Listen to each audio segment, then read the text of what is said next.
This story has been told for thousands of years. It's a simple story. I read it back when I was a young boy in school. It makes so much sense now, and it contains one of the most powerful truths about life. A crow is dying of thirst. The crow finds a pitcher with a little water in the bottom. The crow's beak is too short to reach the water.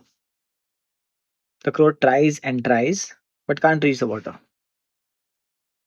At this moment, the crow has a choice. The crow can give up. The crow can accept defeat. The crow can lie down and die, or the crow can persist. The crow sees pebbles nearby.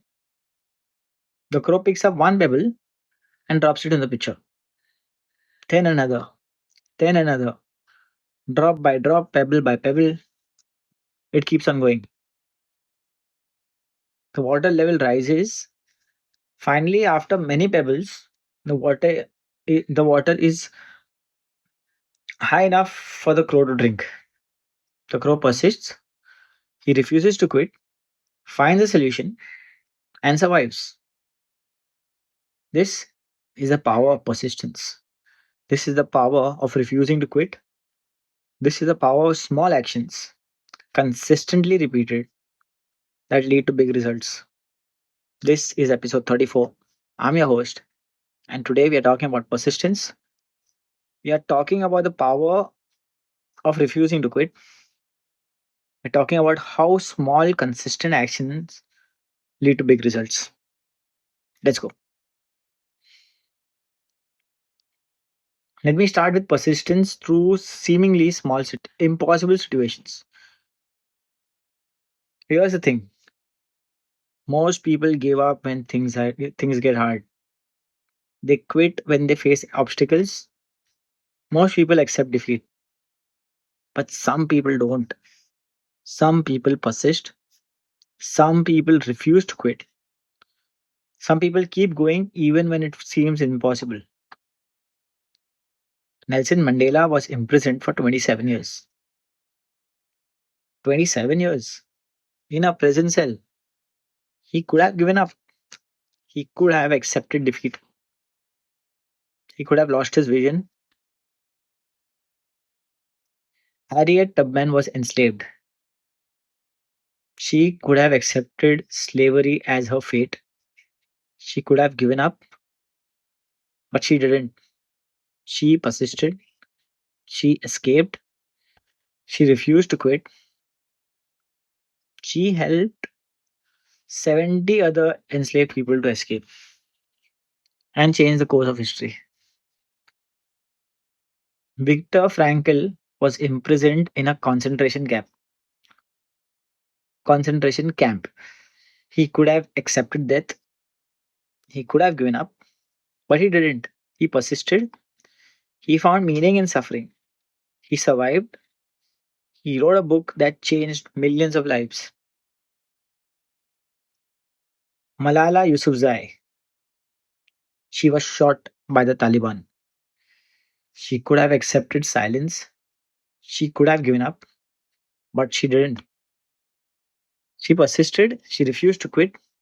She continued advocating for education, and she won the Nobel Prize. These are people who faced impossible situations.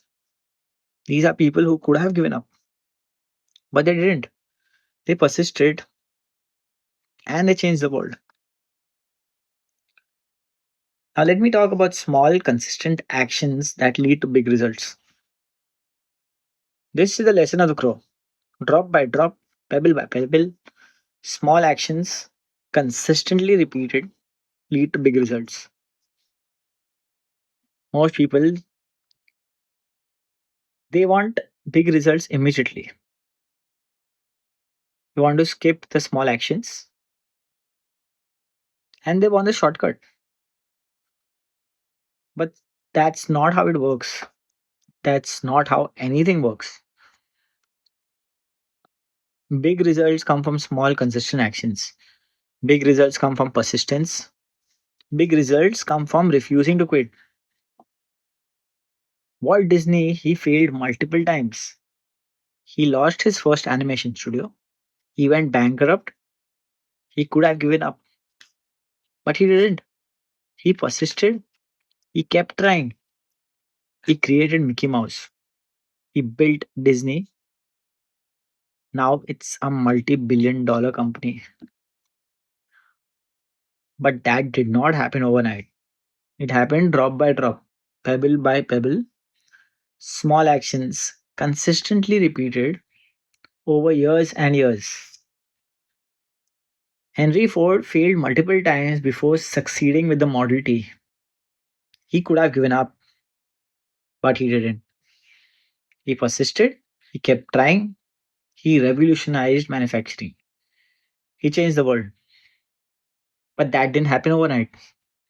It happened drop by drop, pebble by pebble, small actions consistently repeated over years and years.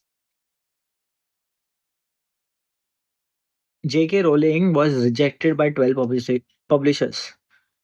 12 publishers said no. She could have given up, but she didn't. She persisted. She kept submitting. Harry Potter became one of the best selling book series of all time. But that did not happen overnight. It happened drop by drop, pebble by pebble, small actions consistently repeated over years and years. This is the power of small, consistent actions. This is the power of persistence. This is the power of refusing to quit. Now, let me talk about problem solving and creative thinking. The crow faced an impossible situation. Its beak was too short to reach the water. The direct approach did not work. The obvious solution did not work. But the crow didn't give up. He thought creatively. He found a solution. The crow used pebbles to raise the water level. This is the power of creative thinking. This is the power of problem solving. This is the power of refusing to accept defeat. Most people, when they face an obstacle, give up. Most people accept that the obstacle is ir- um,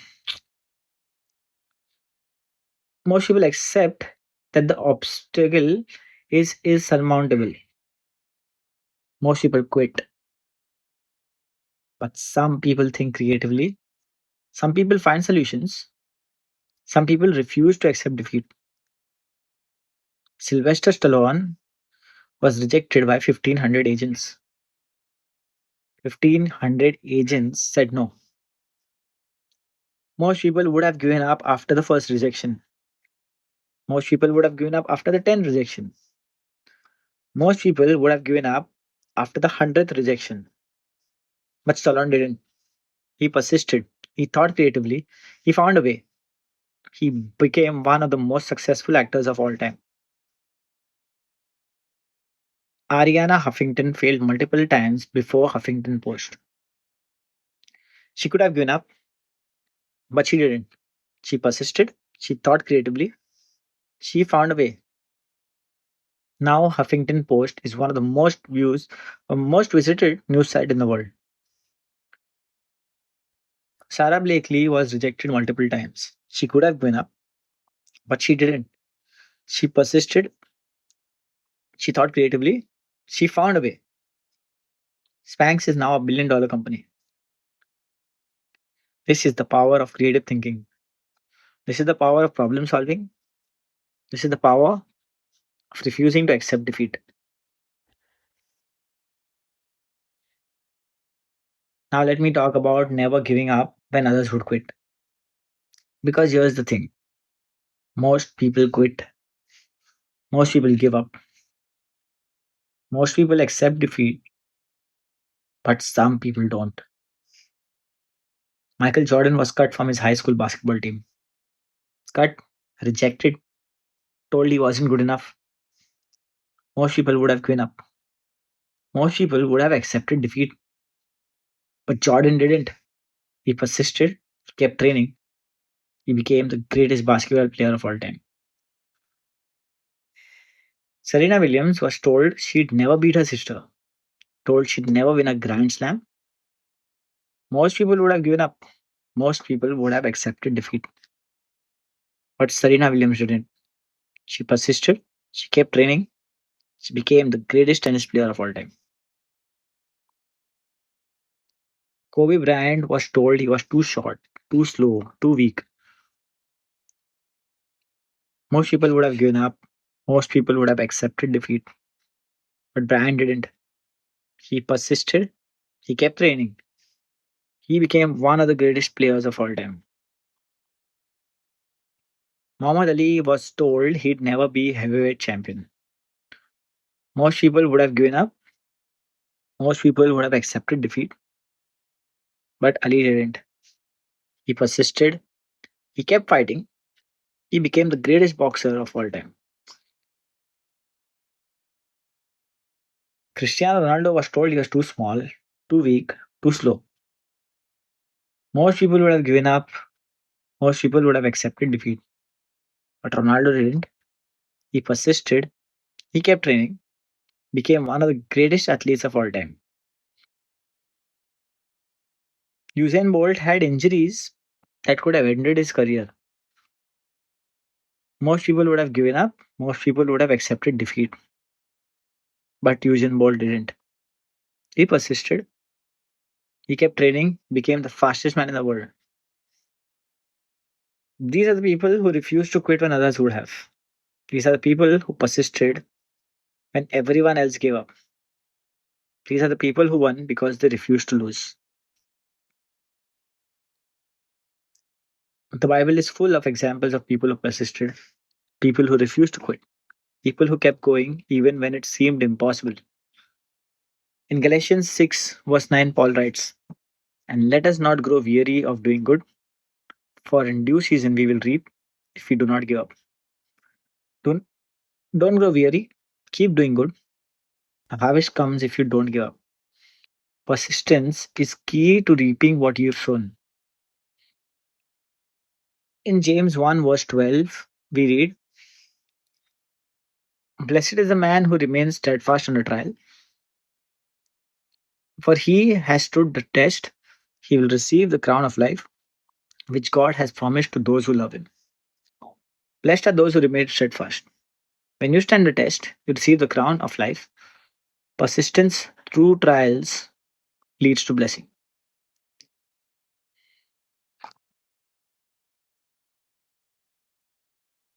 In 1 Corinthians 15, verse 58, Paul writes, "Therefore, my dear brothers and sisters, stand firm. Let nothing move you. Let nothing move you. Always give yourselves fully to the work of the Lord, because you know that your labor in the Lord is not in vain." Stand firm. Let nothing move you. Your labor is not in vain. Persistence in the Lord's work always produces results. In Colossians 1, verse 11, Paul writes, "Being strengthened with all his glorious power, so that you may have great endurance and patience." God strengthens you for endurance and patience. Persistence is powered by God's strength.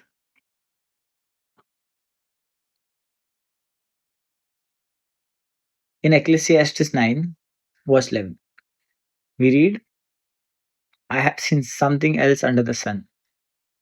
The race is not to the swift or the battle to the strong, nor does food come to the wise or wealth to the brilliant or favor to the learned, but time and chance happen to them all." The race is not to the swift, it's to the persistent. Time and chance happen to everyone, but persistence determines who wins. So, how do you identify when to persist versus when to pivot? How do you know when to keep going and when to change direction? First, ask yourself: Is this aligned with my purpose? If it's aligned with your purpose, persist. If it's not aligned with your purpose, pivot. Second, ask yourself: Am I making progress? If you are making progress, persist. If you're not making progress, pivot. Third, ask yourself, am I learning? If you're learning and growing, persist. If you're stagnant, pivot. Fourth, ask yourself, am I willing to sacrifice? If you're willing to sacrifice, persist. If you're not willing to sacrifice, pivot. Fifth, ask yourself, do I believe this? If you believe in it, persist. If you don't, pivot. And sixth, ask yourself, is this the right time? If it's the right time, persist. If it's not the right time, pivot. And lastly, ask yourself, have I tried everything? If you haven't tried everything, persist. If you have tried everything and it's still not working, pivot.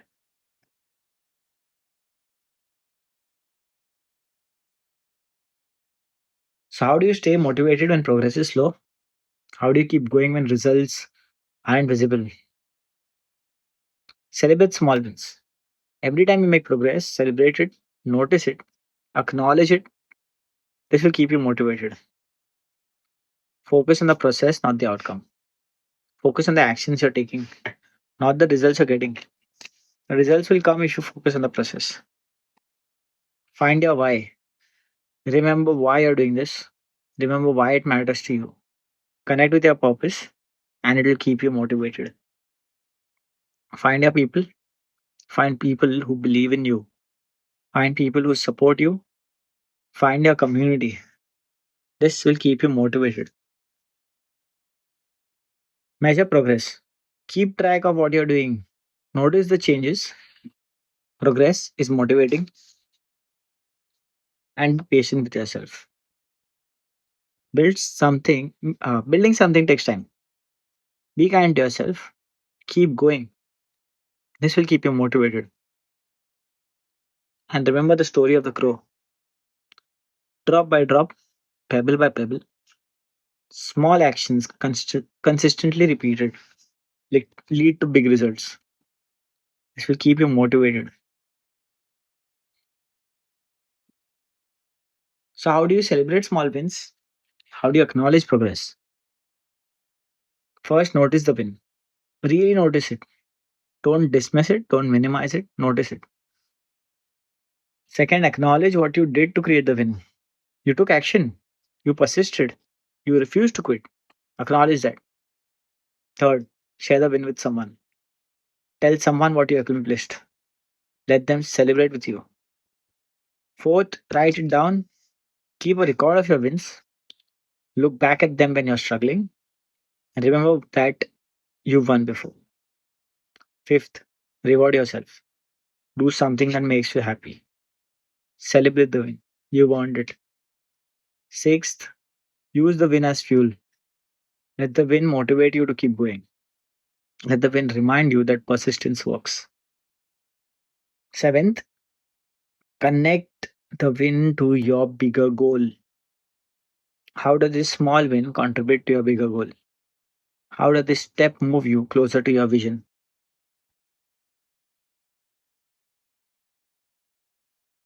Here's something important. People who persist develop an invisible advantage. They develop resilience. They can handle failure. They can bounce back from setbacks. They develop strength. They can push through difficulty. They can overcome obstacles. They develop wisdom. They learn from their experiences. They grow from their challenges. They develop the ability to inspire others. Their persistence is contagious. Their refusal to quit inspires others to persist. They develop the ability to shape their lives. They are not victims of their circumstance. They are creators of their future. They develop the ability to achieve their goals. They don't give up. They keep going. They win. And this invisible advantage compounds over time. Small wins consistently celebrated create big momentum over time. This is why Nelson Mandela changed the world. This is why Harriet Tubman changed the world, changed the course of history. This is why Michael Jordan became the greatest basketball player of all time. And this is why J.K. Rowling created a $1 billion franchise. They persisted. All the invisible advantage compounded. Here is the truth. Persistence wins. Persistence wins over talent. Persistence wins over luck. Persistence wins over circumstance. The crow did not have special abilities. The crow did not have advantages. The crow just persisted. Drop by drop, pebble by pebble, small actions, consistently repeated. The crow refused to quit, and the crow survived. You can do the same. You can persist. You can refuse to quit. You can take small actions and repeat it consistently, and you can win because persistence wins always. That's the truth. That's the path to victory. This is built, not felt, by the Rice Code. I'll see you all in the next one.